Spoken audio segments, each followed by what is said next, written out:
budaya lestari. Mojo Parit Singosari Kediri Kutingono. Ayo rek guyub makarya Jawa Timur tambah joyo. CTV 100% dongeng Jawa Timur, 100% menghibur rakyat makmur. CTV 100% gawe wong Jawa Timur. CTV 100% Jawa Timur. Yo ini Jawa Timur, ragam warna-warni jadi melebur. Hati terhibur kembali berkumpul menjadi satu. CTV mantukan arti filosofi dari tanah Jawi, semua beraksi. Atur MC dan dedikasi, semua seni ada di sini. Jawa Timur pancen gone seni. Riok ludruk campur sari. Teko Ngawi sampai Banyuwangi. Ragam budaya lestari.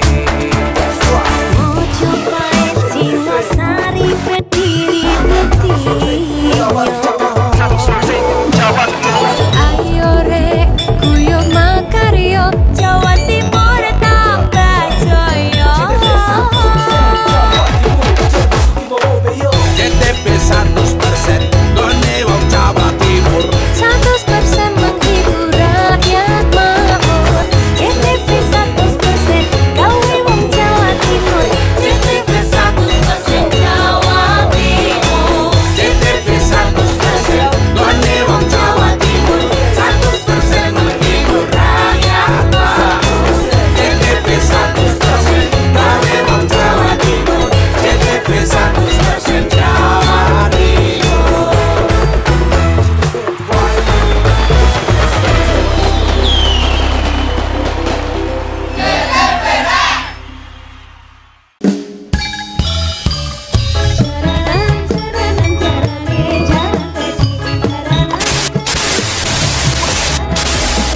Nonton GTV tidak jelas. Sudah tidak zamannya lagi.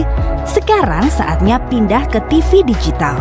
Dan untuk menikmati tayangan TV digital, siapkan set-top box dan sambungkan ke antena TV. Tekan tombol setting pada remote set-top box dan pilih auto scan. Tunggu beberapa saat untuk menikmati program-program terbaik kami. Dan jika DVB-T2 tuner sudah tersedia di TV Anda, cukup tekan menu, pilih setting, pilih saluran, lalu auto scan. JTV Digital siap menemani Anda dan keluarga.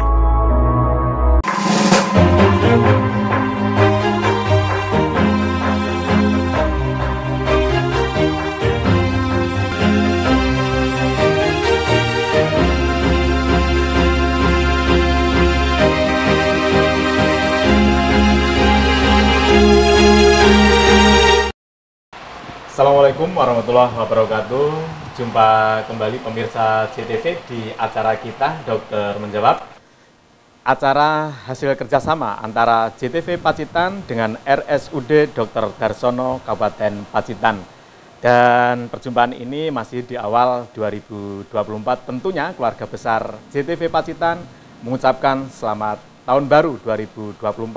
Semoga pada tahun 2024 hal-hal yang positif di tahun 2023 lebih baik lagi.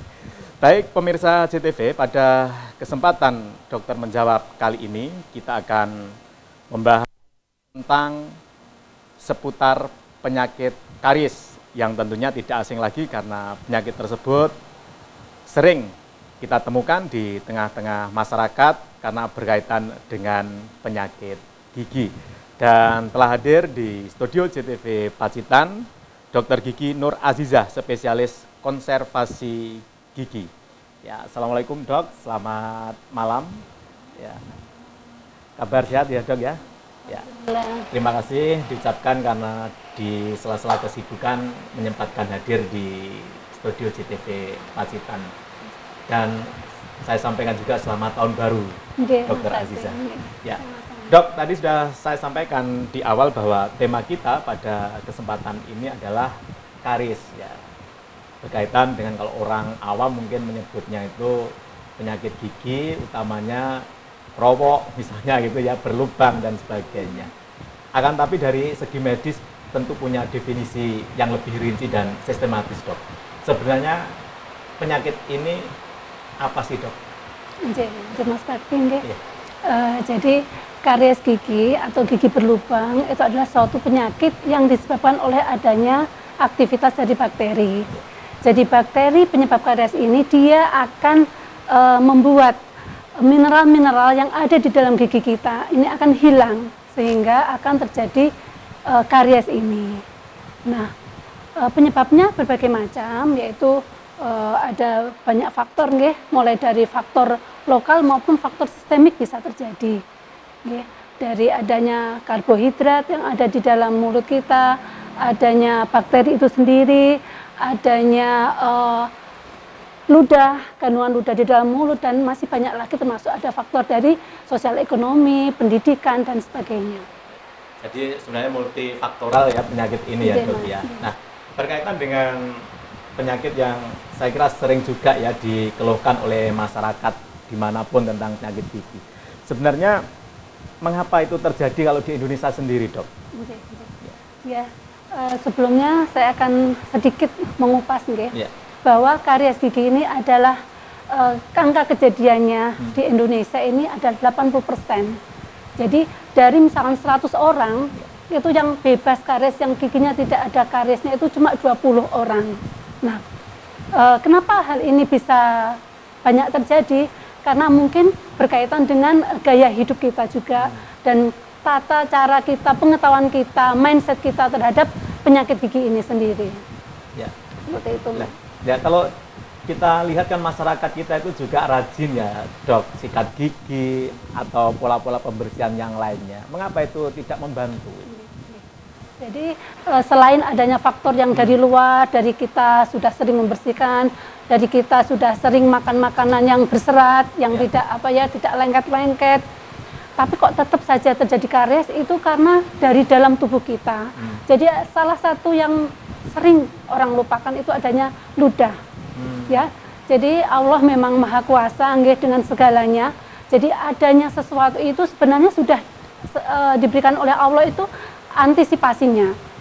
Jadi di dalam mulut kita ada ludah yang selalu memberikan kita penjagaan. Nah, ludah itu sendiri kan bermacam-macam, ada yang alirannya cepat, ada yang lambat, ada yang kental, ada yang cair, seperti itu. Nah, dari kekentalan, dari laju aliran dan sebagainya itu akan sangat mempengaruhi terjadinya karies ini. Jadi apapun bagaimanapun misalkan orang itu sudah membersihkannya sudah benar, sudah rajin sesuai dengan waktunya, tetapi kalau memang ludahnya dari sananya itu memang mungkin asam atau alirannya sangat lambat ya, tetap terjadi karies.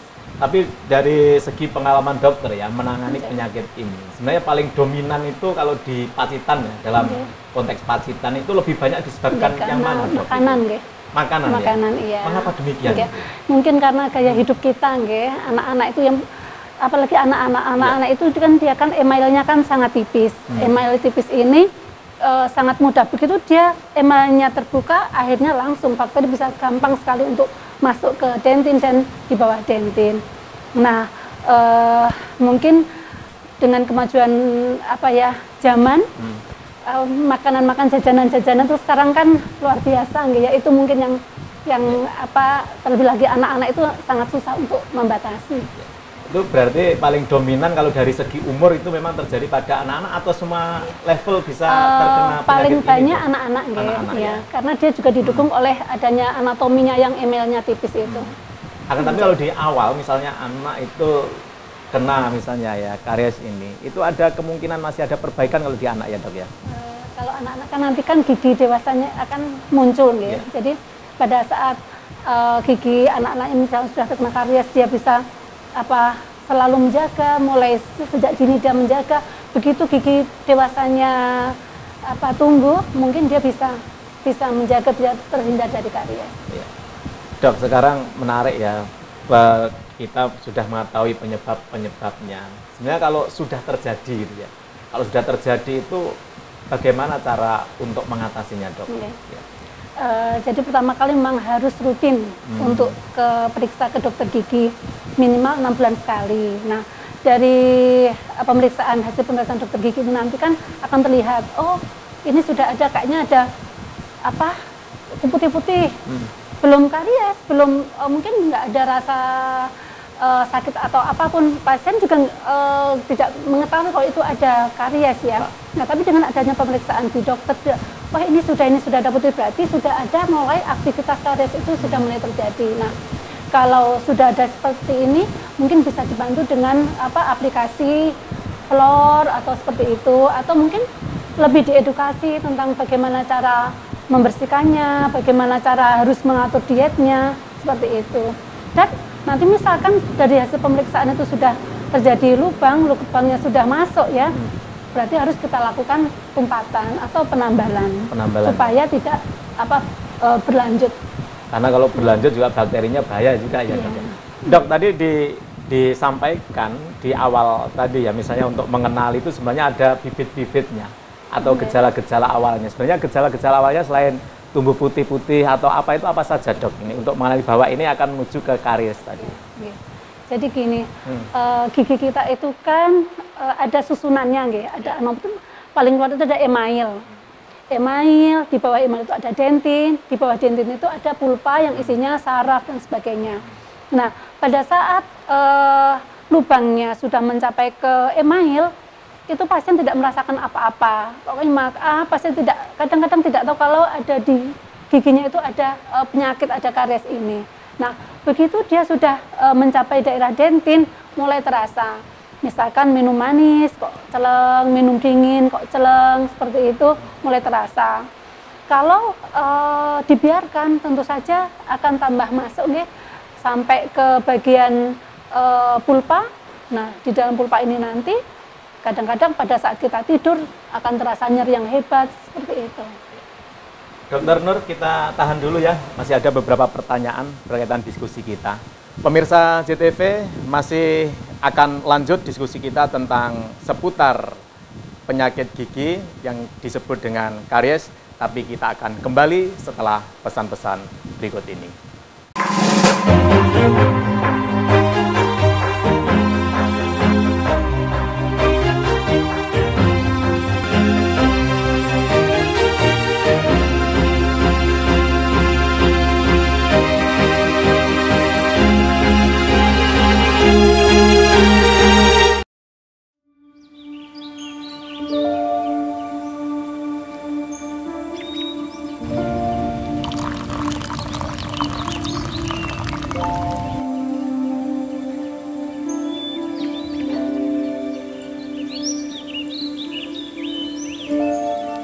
Aku tidak pernah membayangkan hari itu. Tidak pernah terlintas di pikiranku. Tempat ini tidak terasa sama lagi. Aku tidak pernah melupakan perasaan yang membuatku ingin kembali.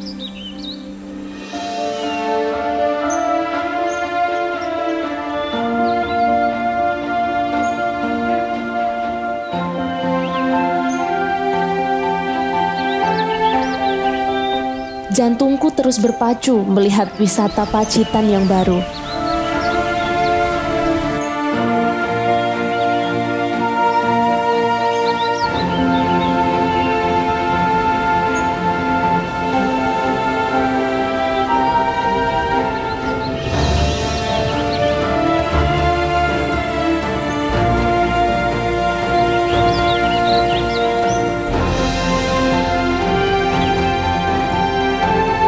Meskipun aku tertidur dalam keheningan dan gairah, ini tentang ruang dan gerakan yang sudah lama dibatasi.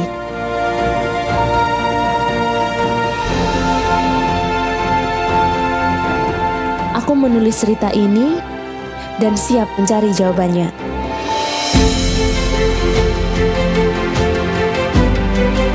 Siap untuk cerita baru, untuk menangkap perjalanan baru, untuk berbagi kebahagiaan,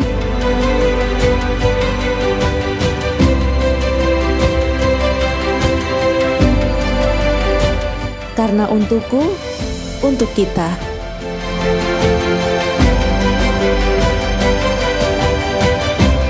Siap adalah ketika dunia berubah, maka kita harus beradaptasi.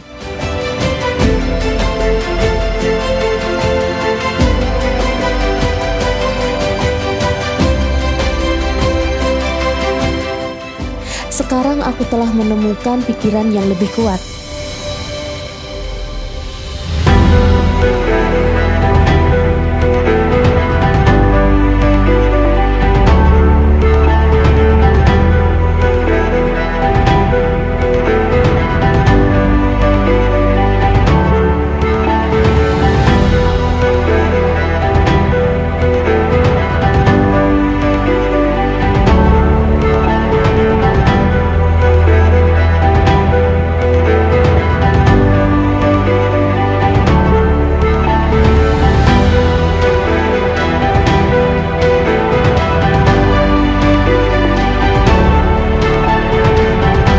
Batu karang yang lebih kuat dengan segala sifatnya. Saat aku melihat semangat mereka lagi, aku kagum dengan betapa hebatnya kota ini.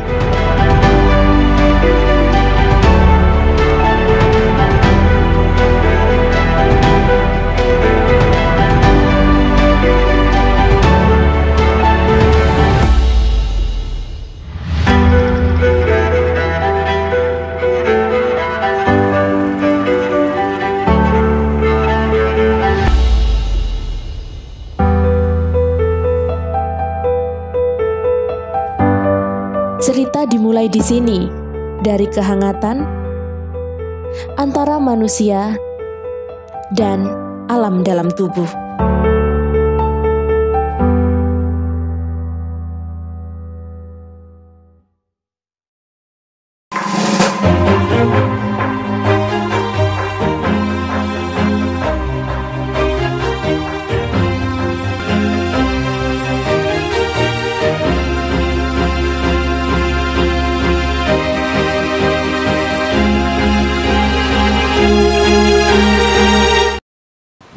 Terima kasih pemirsa JTV, masih di acara kesayangan kita, Dokter Menjawab, berkat kerjasama Rumah Sakit Umum Daerah Dr. Darsono dengan JTV Pacitan. Dan masih bersama narasumber kita, Dr. Gigi Nur Azizah, spesialis konservasi gigi. Dok, tadi kita sudah membahas ya tentang penyebab, gejala-gejala awal gitu ya. Nah dok, seringkali ya kalau masyarakat awam itu gatal-gatal, itu dihubungkan juga dengan penyakit gigi, ya alergi atau apa. Itu apakah memang betul dok? Ada dampak dari penyakit gigi itu menimbulkan penyakit yang lainnya? Ya, dan itu memang sudah terbukti ya secara ilmiah. Karena di dalam gigi itu kan ada lubangnya. Di akar itu ada lubang di mana bakteri-bakteri yang berada di dalam gigi itu nanti akan keluar lewat lubang di akar gigi itu. Dan karena di tubuh kita itu ada sistem peredaran darah, peredaran limfe, bakteri-bakteri nanti akan menyebar melalui darah atau limfe seperti itu. Nah, bisa ke organ-organ tubuh yang lain, bisa ke ginjal, bisa memicu alergi, bisa menimbulkan atau manifesti kulit dan sebagainya. Banyak sekali di RSUD Dr. Darsono itu pasien-pasien rujukan dari Rumah Sakit Harapan di Jakarta. Ada juga dari Rumah Sakit Ortopedi, ya. Dari berbagai macam penyakit itu sebelum mau dilakukan tindakan harus ke dokter gigi dulu untuk istilahnya merawat giginya dulu. Jadi harus dihilangkan faktor lokalnya dari giginya, harus sehat dulu baru dilakukan tindakan yang mendukung kesehatan secara umum. Karena gigi memang pusat saraf kira-kira gitu ya dok ya? Gimana itu sebenarnya? Ya karena bukan pusat saraf tapi tempat masuk. Tempat masuk tempat masuknya bakteri. Ya untuk menyebar ke seluruh tubuh. Jadi itu bukan hanya mitos ya kalau dari sakit gigi itu bisa timbul penyakit-penyakit yang lain ya dok ya. Yang paling banyak itu yaitu yang keluhan di mata, terus di pusing-pusing seperti itu udah dicari penyebabnya kok enggak ada, ternyata ya dari gigi itu. Ya. Dok, tadi kembali ya pada yang sudah kita lakukan ya. Kita sebenarnya sering gosok gigi dengan pasta gigi yang katanya itu mengandung fluoride ya. Sering juga masih di backup lagi dengan kumur dengan obat yang katanya itu mematikan kuman dan sebagainya. Itu seberapa vital sih sebenarnya membantu menyehatkan gigi dok? Ya itu membantu ya, karena kadang-kadang kita tidak menyadari bahwa pembersihan yang kita lakukan itu tidak detail. Kan idealnya semua area di dalam gigi itu kan harus terbersihkan.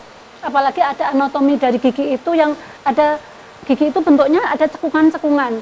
Sikat gigi itu kadang-kadang tidak bisa menjangkau di fisuranya, di cekuknya yang paling dalam. Dan itu yaitu kadang-kadang diperlukan hal yang lain, mungkin dengan obat kumur gitu ya. Seperti itu. Kalau dari perspektif medis ya Dokter Nur, ini sebenarnya kalau kita melakukan sebelum terjadinya penyakit ini ada itu ya, itu sebenarnya perawatan gigi itu idealnya bagaimana itu? Ya ini harus difahami oleh seluruh pemirsa, ya, mungkin termasuk kunjung ke dokter gigi. Jadi yang pertama kali itu adalah harus merubah mindset kita, mindset tentang kesehatan gigi. Jadi gigi itu sebenarnya bisa dipertahankan sampai tutup usia, itu sebenarnya bisa dengan cara-cara yang benar. Yang pertama yang harus kita lakukan adalah untuk membersihkan gigi. Bagaimana caranya? Jadi banyak sekali di literatur mungkin ya tentang tata cara penyikat gigi, kan ada yang dengan cara diputar-putar, ada yang ujungnya itu dimasukkan ke saku gusi dan sebagainya ya. Itu banyak semacamnya, semuanya bisa dilakukan. Yang jelas semua area dalam gigi itu harus kena. Bukan cuma yang di depan-depan, tapi harus yang di belakang, di atas, yang di sudut-sudut harus kena, seperti itu. Yang pertama ada pembersihan gigi. Yang kedua adalah dari diet. Kita tahu bahwa makanan-makanan yang tidak istilahnya kurang berserat, ya dia akan gampang sekali menempel di gigi kita. Nah, harus boleh makan permen, roti boleh, tapi harus diingat bahwa itu harus dibersihkan. Alangkah baiknya kalau kita membatasi. Boleh yang makan manis-manis, yang karbohidrat boleh, tapi dibatasi, ya. Dan untuk pembersihan itu sendiri yang setelah saya sampaikan tadi, minimal 2 kali minimal ya, setelah sarapan dan sebelum tidur. Karena pada saat kita tidur, bakteri-bakteri itu istilahnya berpesta pora gitu loh, dia enak sekali mau kemana-mana. Nah, kalau giginya itu bersih, sudah tidak ada tempat untuk tempat hidup mereka, itu tentunya akan kondisinya menjadi lebih baik ya. Dan yang ketiga, jadi yang pertama membersihkan gigi dengan cara yang benar, dengan waktu yang benar. Yang kedua ada menjaga asupan makanan, dan ketiga ada tetap periksa ke dokter gigi 6 bulan sekali. Ya. Menarik sekali dok ya. Tapi ada satu yang mungkin ini juga mitos atau fakta ya dok ya. Ini juga saya mendengarkan langsung dari masyarakat itu. Ada semacam anggapan, misalnya rusaknya gigi itu setelah melahirkan. Apa betul misalnya melahirkan itu juga ada kaitannya dengan rusaknya gigi, termasuk pengurangan pada fosfor mungkin barangkali gitu dok. Bagaimana ini ya sebenarnya? Ya Mas Bekti, jadi pada saat ibu hamil ya, dia kan membutuhkan kalsium. Nah, kalsium, itu kan diambilkan dari ibunya. Makanya kalau di puskesmas itu ada program-programnya. Jadi begitu mulai ada kehamilan, langsung ada rujukan ke Poli KIA untuk dilakukan pemeriksaan pada giginya. Karena yaitu untuk menghindari supaya tidak terjadi rasa sakit. Karena kalau pada saat hamil misalnya ada sakit gigi, itu kan obat-obatan yang harus diminum kan banyak yang tidak kontraindikasi, tidak boleh untuk orang hamil. Makanya sebelum benar-benar itu kehamilannya itu berlanjut, sudah harus diperiksakan dulu ke poli gigi. Biasanya dari poli KIA ke poli gigi, kalau di puskesmas sudah seperti itu. Jadi ada pengaruhnya ya? Iya. Berarti apa yang disampaikan, ditanyakan itu berarti bukan mitos ya, Dok? Iya, iya betul. Dok, sekarang kalau berkaitan dengan misalnya penderita mengalami karies misalnya, itu serta-merta ke medis atau bisa ditangani secara mandiri, Dok? Kalau menurut saya, kalau memang sudah terjadi gigi berlubang, itu harus ke dokter gigi. Ya. Karena apapun mungkin kita lihat di internet mungkin ya ada mungkin tanpa ke dokter bisa untuk mengobati karies atau seperti itu. Kalau menurut saya enggak. Kalau sudah karies berarti harus ke dokter gigi, karena untuk mencegah biar kariesnya itu tidak berlanjut atau tidak lebih parah lagi. Seperti itu, Mas. Dok, ini kecenderungannya ya, Dok. Saya lihat ini entah benar atau salah ya. Kalau saya lihat dulu mbah-mbah itu jarang sekali ya yang sakit gigi ya.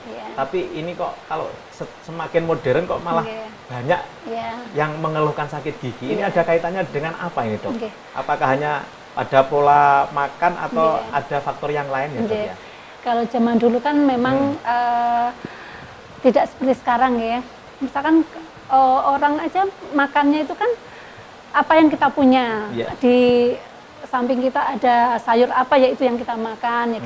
Jadi makanya ada pernah penelitian itu bahwa orang purba itu benar-benar kuat, giginya kuat dan tidak karies itu. Ada benar seperti itu karena mungkin karena dari makanannya itu. Kalau dari kesini zaman semakin modern, makanan kan begitu. Kita tahu sendiri pengaruh yang negatif Mengapa demikian saya tanyakan, karena saya punya beberapa orang nenek itu yang kalau orang dulu itu nyusur itu giginya tuh masih betul-betul orang Jawa itu kan pepak gitu loh ya. Padahal itu apakah ada kaitannya dengan pola makan yang kami tanyakan loh, Dok ya. Baik, Dok, ini berkaitan dengan kembali ke pola-pola itu ya, seperti gosok gigi itu ya, yang sudah sering dilakukan oleh masyarakat atau kita sendiri lah itu. Apakah memang seperti itu idealnya ya, Dok ya? Biasanya kalau sikat gigi itu kan berada di ketika mau mandi, ya kan, atau bahkan sebelum tidur malah tidak melakukan karena sudah melakukan sorenya waktu selesai mandi. Sebenarnya pola gosok gigi yang benar itu bagaimana, Dok? Seperti yang saya sampaikan tadi, waktu untuk membersihkan gigi itu minimal. Saya bilang minimal ya, karena boleh lebih dari 2 kali itu boleh kan, minimal 2 kali itu pada habis sarapan dan sebelum tidur. Habis sarapan dan sebelum tidur ya. Misalkan nanti berapa jam kemudian mungkin kita sudah merasa sudah banyak makanan, kita gosok gigi juga nggak apa-apa. Minimal 2 kali. Yang paling penting sebelum tidur itu memang harus membersihkan gigi. Dokter Nur, kita rehat sejenak ya, nanti akan perlu jawaban pertanyaan berkaitan dengan konteks ya pasien yang sering datang ke Dokter Nur lah gitu ya.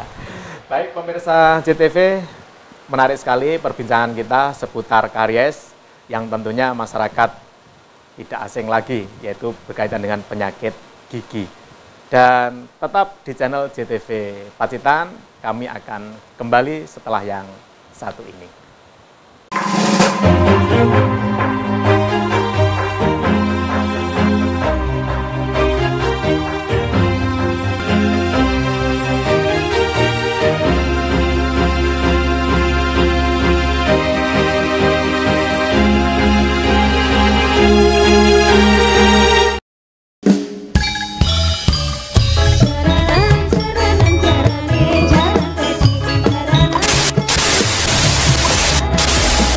Nonton JTV tidak jelas? Sudah tidak zamannya lagi. Sekarang saatnya pindah ke TV digital. Dan untuk menikmati tayangan TV digital, siapkan set-top box dan sambungkan ke antena TV. Tekan tombol setting pada remote set-top box dan pilih auto scan. Tunggu beberapa saat untuk menikmati program-program terbaik kami.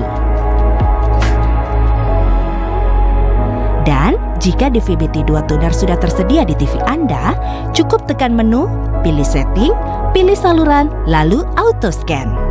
JTV Digital siap menemani Anda dan keluarga.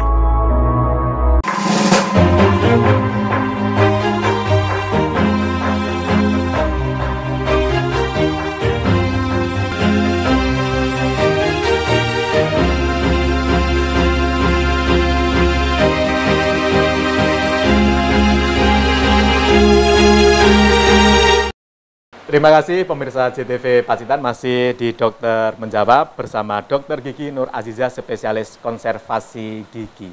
Dok, tadi kita sudah membahas berbagai hal ya, termasuk dampak, termasuk penyebab, dan juga hal-hal yang perlu diperhatikan melakukan perawatan itu ya sebelum terjadi karies. Nah, Dok, tentu banyak pasien ya yang dari waktu ke waktu, dari hari ke hari yang datang ke Dokter Nur ya, utamanya dari masyarakat Kabupaten Pacitan. Kalau kecenderungannya sendiri, Dok, penderita karies yang ada di Kabupaten Pacitan itu bisa dinarasikan, Dok? Di Pacitan itu biasanya kalau pasien sudah pernah merasakan sakit gigi, biasanya kebanyakan mintanya dicabut, begitu Mas. Padahal kan sebenarnya ada perawatan, langkah-langkah yang bisa dilakukan, biarpun giginya sudah pernah bengkak, biarpun giginya sudah pernah sakit, bisa tetap untuk dilakukan penambalan dengan syarat dan ketentuan, begitu.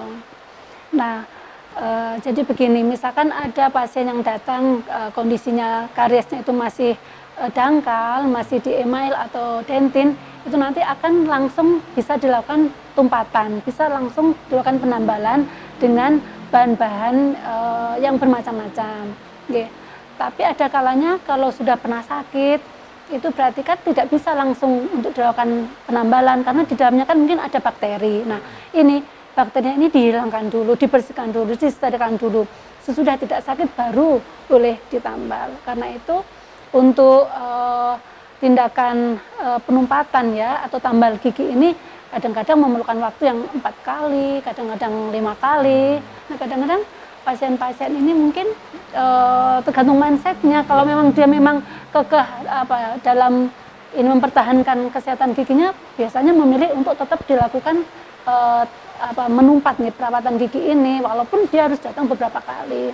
Gitu. Tetapi bagi orang-orang tertentu misalkan dengan berbagai macam karakter, ada juga yang sudah nggak usah dok, langsung cabut saja tuh. Ya, berakhir masalah gitu ya. Iya. Dokter Nur, jadi kalau dari segi kuantitas ya, dari waktu ke waktu bagaimana dok ini?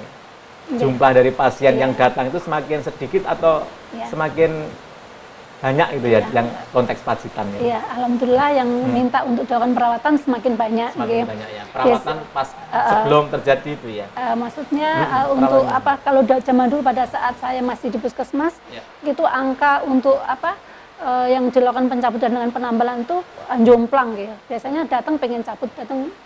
Tapi sekarang ini alhamdulillah semakin ke sini, walaupun perbandingannya tetap masih banyak yang dicabut, tapi sudah lebih baik untuk orang untuk ingin dilakukan perawatan pada giginya. Jadi kesadaran sudah mulai meningkat ya. Dok, tadi dokter menyampaikan ya bahwa dari sekian itu 80% 20 ya, artinya 80% itu ditemukan gejala karies. Nah, tentu dari misalnya dari segi medis itu ada treatment khusus enggak sih, misalnya langkah-langkah sebelum ya pada tatanan medis ya, utamanya misalnya sosialisasi tentang kesehatan gigi, karena ini kan tidak hanya isu lokal ya dok ya, itu termasuk isu nasional saya kira, bahkan internasional penyakit gigi ya. Itu bagaimana dari segi kedokteran dok? Ya benar sekali Mas Sakti. Jadi secara internasional juga penyakit yang paling umum terjadi di masyarakat dan memerlukan biaya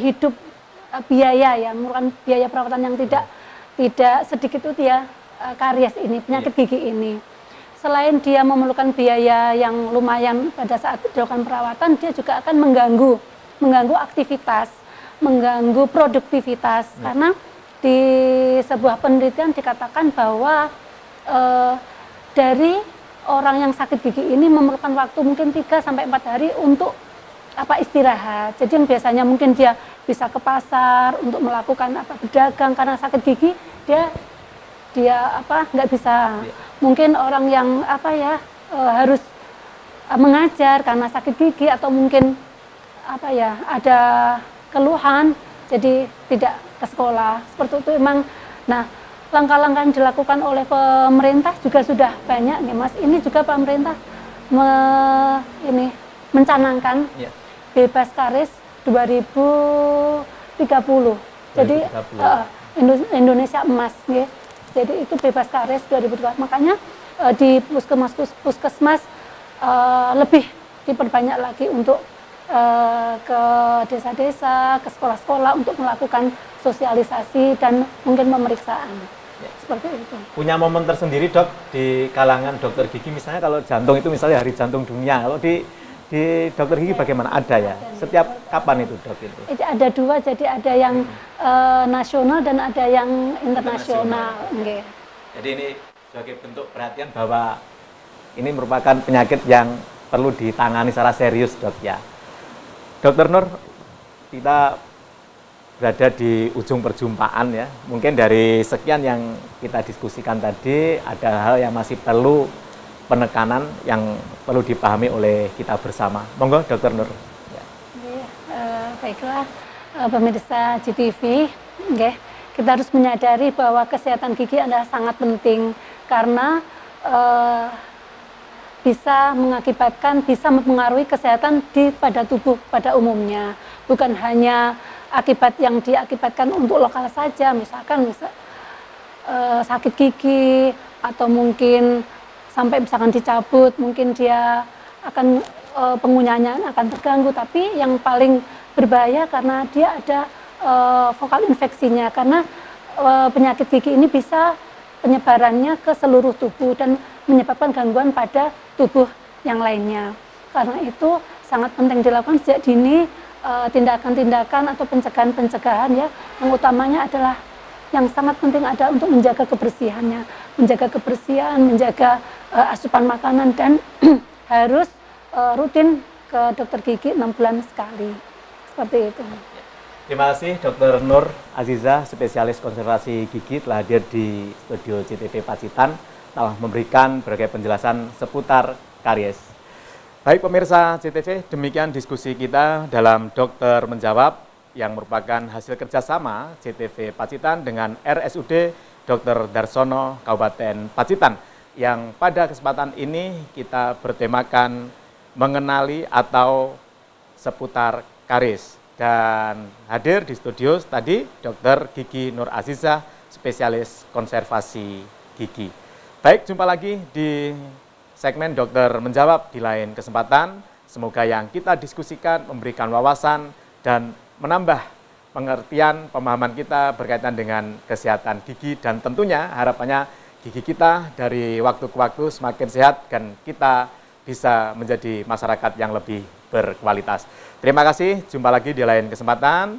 Semua kru JTV yang bertugas pada kesempatan ini ucapkan selamat berjumpa lagi di Dokter Menjawab berikutnya. Wassalamualaikum warahmatullahi wabarakatuh.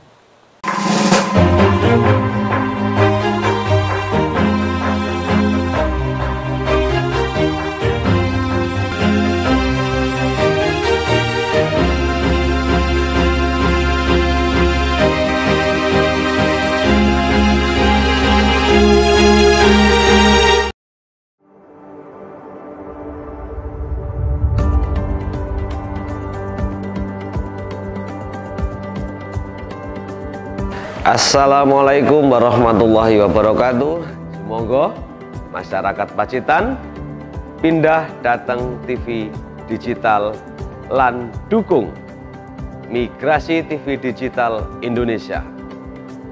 Langkung resik gambaripun, wening swantenipun, canggih teknologinipun. Wassalamualaikum warahmatullahi wabarakatuh.